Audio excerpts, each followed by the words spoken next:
बिस्मिल्लाहिर्रहमानिर्रहीम अस्सलाम वालेकुम दोस्तانو उम्मीद लرم چې تاسو پر جوړ او خوشاله وي او ژوند په مزو کې وي دوستانو ډېر د غم خبره مخته شوې د درې ترونو زمن چې د یو خاندان نه تعلق دا جایداد په تنازع باندې ډېر زیاتې بې دردۍ سره قتل شوی دي دا واقعیت څنګه مخې ته راغله د بارے کې وسه ټول معلومات په دې ویډیو کې شریکو او کدا سره ټول معلومات باندې ځان خبرول غواړي موږ ویډیو ځان تر اخره پورې وګورئ اور چې کوم ملګری موږ په چینل باندې نوی دي هغه د موږ چینل مخه ځان سبسکرایب کړئ ټلای نشان دی وي تاکي موږ راتلونکي معلوماتي ویډیو هغه ته په اسانۍ سره ملاو شي دوستانو آخري زمانہ دا انسان قیمت نشته او د جایداد قیمت شته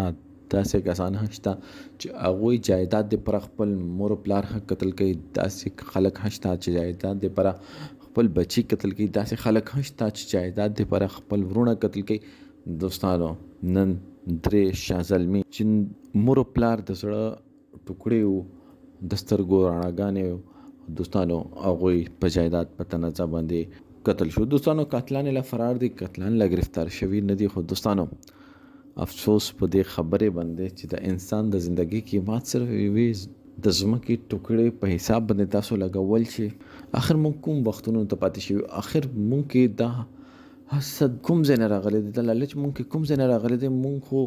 پښتون خدرن خلک خو نن هغه پښتون لګي پیسو دې پره یوه وړې غونډې د ځمکې د ټوکړې دې پره بل سړی مړ کول شي دوستانو یو ټیم چې خلک وګرځدو کې بکی کې چاته خیرات چاته ویر کو نن هغه خلک دې یو بل لګیا دی وجني مونږ مشرانو هغه ښه کارونه کړیو